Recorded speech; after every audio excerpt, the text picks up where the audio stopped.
मिथिला विश्वविद्यालय परिसर में रेड रन प्रतियोगिता 2026 का आयोजन, जिसमें 70 से अधिक छात्र छात्राओं ने भाग लिया। सीएम कॉलेज से पुरुष वर्ग में आलोक कुमार प्रथम स्थान पर रहे, वही एमआरएम कॉलेज पे मुस्कान कुमारी महिला वर्ग में प्रथम स्थान पर रही। देखिए पूरी रिपोर्ट हम महिला के साथ। इसका क्या कार्यक्रम रहा? ये बिहार राज्य एड्स नियंत्रण समिति पटना के प्रायोजकत्व में हर एक ज़िला, जो बिहार के 38 ज़िला हैं, उसमें विभिन्न तिथियों में 2 से लेकर के 22 के बीच में आयोजन हो रहा है रेड रन 2026। इसका उद्देश्य है HIV एड्स के प्रति युवाओं में जागरूकता लाना, साथ ही साथ स्वास्थ्य संबंधी अन्य चीज़ों के लिए भी उन्हें अवेयर किया जाता है। युवा सामाजिक परिवर्तन के वाहक माने जाते हैं और भारत युवाओं का सबसे बड़ा देश है। विश्व में इतने अधिक युवा भारत में हैं, इसलिए भारत को युवा देश कहा जाता है। सर, ये रेड रन क्या है? रेड रन है एड्स HIV के जागरूकता के लिए जो अभियान चलता है, उसके लिए हर एक विश्वविद्यालय में रेड रिबन क्लब की स्थापना की गई है और महाविद्यालय में भी रेड रिबन क्लब है। इसके माध्यम से जो हमारे स्वयंसेवक होते हैं, NCC के, NSS के, अन्य छात्र छात्राएं, उन्हें एड्स HIV के प्रति जागरूक किया जाता है। कैसे फैलता है, क्या परिणाम होते हैं, कैसे इसे रोका जा सकता है और इसका सकारात्मक प्रभाव पड़ा है। भारत में निश्चित रूप से एड्स HIV की संख्या में बहुत कमी आई है। इसमें NSS की क्या भूमिका है? हमारे NSS के जो वॉलेंटियर होते हैं, वे समाज सेवा के लिए समर्पित होते हैं। निस्वार्थ भाव से वो समाज से डायरेक्ट जुड़े होते हैं। स्पेशल कैंप हम लोग का होता है 7 दिन का, जो गांव में जाते हैं। अन्य रेगुलर एक्टिविटी के तरफ भी हम स्वच्छता अभियान के लिए, स्वास्थ्य जागरूकता के लिए, वृक्षारोपण आदि के लिए गांव जाते हैं वॉलेंटियर को लेकर के हमारे प्रोग्राम अफसर, और इसलिए उनके माध्यम से यह HIV एड्स के रोकथाम का जो कार्यक्रम है सरकार का, वो ज़्यादा सफलता से चलाया जा सकता है। धन्यवाद सर। मैम, HIV जो है वो समाज में जागरूकता है, इसके लिए समाज की क्या भूमिका होनी चाहिए? सर्वप्रथम HIV से जागरूकता के लिए सबसे पहले तो लोग डरे नहीं, उसके लिए अवेयर हों, और अवेयर होने के लिए विभिन्न प्रकार के कार्यक्रम हम अपने छात्र छात्राओं के माध्यम से रेड रिबन के ऑर्गेनाइजेशन के साथ जुड़ करके करते हैं।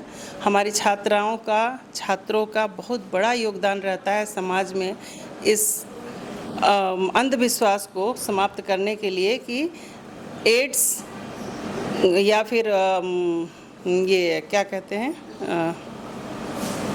एड्स से पहले जो HIV, एड्स एंड HIV से बचना है, प्रोटेक्ट तो होना ही है। उसके लिए कौन कौन से प्रावधान किए गए हैं, ये सारे चीज़ों के लिए हम लोगों को भी ट्रेनिंग दिया जाता है और बच्चों को भी ट्रेनिंग दिया जाता है। आप अपने स्तर पे क्या कर रहे हैं इसके लिए?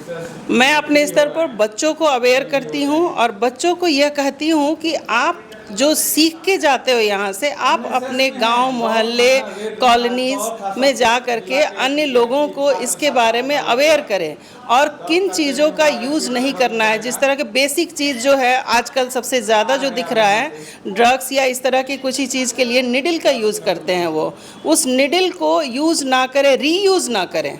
एक बार इंजेक्शन अगर किसी निडल को यूज़ करते हैं तो उसको हटा दे, उसको दोबारा रीयूज़ कोई ना करे। ये तो डॉक्टर ही करते होंगे। नहीं, बच्चे अभी जो मैं बता रही हूँ आपको, जो इंजेक्ट करके इंसुलिन वगैरह लेते हैं, कितने लोग इंसुलिन के माध्यम से ड्रग्स वगैरह का जो सेवन करते हैं, उनको भी उसके वो होने का एक चीज़ का कन्फ्यूजन हो सकता है, जो ड्रग्स बोल रहे कौन सा, जो नशा वाला होता है वो या दवाई वाला? देखिए, हम लोग उतने गंभीर जानकार तो नहीं है इसके बारे में, लेकिन सुई के माध्यम से भी लिया जाता है नशा। तो उस नशे की बात कर रही हूँ कि कई बार हम देखें ग्रुप में वो बच्चे लेते हैं और एक लिया, थोड़ा फिर वो लिया, थोड़ा वो लिया, थोड़ा वो लिया। वो सबसे बड़ा खतरनाक चीज़ है कि अगर किसी एक को भी होगा तो वो सारे को होने की संभावना होगी और उन्हें पता भी नहीं चलेगा। यह कोई ज़रूरी नहीं है कि अवैध संबंधों से ही ये फैलता है, इनके कई और अन्य कारण भी हैं जिसके बारे में समाज में अवेयरनेस की ज़रूरत है। आपका परिचय में? मैं Lalit Narayan Mithila university NSS coordinator 2 doctor Shabnam Kumari. धन्यवाद। सर, भारत में हमेशा से अलग अलग काम के लिए अभियान चलाया जा रहा है, पर फिर भी अगर हम देखें तो अधिकांश जगह पर सक्सेस नहीं मिलता है, ऐसा क्यों? तो अभियान चलाया जाता है, जब तक हम ज़मीनी स्तर पर काम नहीं करेंगे तो कहाँ से मिलेगा। कितना लोग, मान लीजिए हम लोग 38 जिला में काम करना है, बहुत सारे जिला में आपको ज़मीनी स्तर पर काम नहीं हो रहा है, सिर्फ कागज़ पर ही हो जाता है, इसलिए सक्सेस नहीं हो पाते हैं। गवर्नमेंट आपको फंडिंग करती है कि ये काम करना है, ये अवेयरनेस कार्यक्रम करना है, तो उसके लिए हम ज़मीनी स्तर पर जो कार्यक्रम नोडल ऑफिसर है वो अपने काम करें तो हम लोग सक्सेस हो सकते हैं। जिनको ये कार्यक्रम करना है वो पढ़े लिखे व्यक्ति है, फिर वो ऐसी गलती क्यों कर रहे हैं? देखिए, अवेयरनेस करने के लिए वो अधिकारी चयनित किया है, पर वो काम नहीं करना चाहते तो उनकी गलती है। तो इसके लिए कुछ और सबसे बड़ी समस्या है जी मैम। ये जो काम कह रहे हैं, हम लोग एक ही व्यक्ति कई कामों में संलिप्त है। पढ़ाना भी है, जागरूकता भी फैलानी है और अन्य भी प्रशासनिक कार्यों का संपादन करना है। हमारे पास हेल्पिंग हैंड की बहुत कमी होती है, हर जगह सशरीर उपस्थित होकर हम कार्यक्रम नहीं कर सकते हैं। ऐसे में हमें अगर अन्य लोगों का सहयोग मिले, हेल्पिंग हैंड मिले, तो शायद यह और ज़्यादा बेहतर तरीके से संपादन हो सकता है। इसी के वजह से हम बहुत जगह पे ऐसे है कि हम जा करके काम नहीं कर पाते हैं। तो आपको हेल्पिंग हैंड चाहिए, तो आप इसके लिए अपने उच्च अधिकारियों से बात की है? एकदम बात किए हैं हम लोग सभी।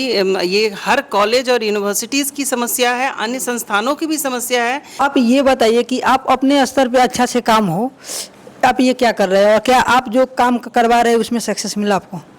जैसे कि हम लोग 20 जिला में काम कर रहे हैं, हमको में 2 टीम मिला हुआ है, तो 38 जिला में कार्यक्रम करना है। डेट वाइज हम लोग हर जिला में जा रहे हैं और वहाँ पर कार्यक्रम कर रहे हैं, और डिस्ट्रिक्ट लेवल का ये कार्यक्रम हो रहा है, उसके बाद जो स्टेट लेवल हो, तो हम लोगों को सफलता मिल रही है, सहयोग भी मिल रहा है, और ये हम देख भी रहे हैं कि लोगों का अवेयरनेस हो रहा है धीरे धीरे। आगे और क्या क्या करने वाले हैं? देखिए, ये डिस्ट्रिक्ट लेवल के बाद स्टेट लेवल होगा, स्टेट के बाद नेशनल लेवल होगा, तो आपको आगे में भी ऐसे, अभी हम लोग रेड रन करा रहे हैं, उसके बाद हम लोग क्विज प्रतियोगिता करेंगे, पर ऐसे मतलब कई सारे हम लोग कार्यक्रम समय समय पर आयोजित करते रहते हैं। आपका परिचय? मेरा नाम शिवम कुमार हुआ है, रिसोर्स पर्सन के रूप में हम लोग काम करते हैं बिहार राज्य एड्स नियंत्रण सोसाइटी। धन्यवाद।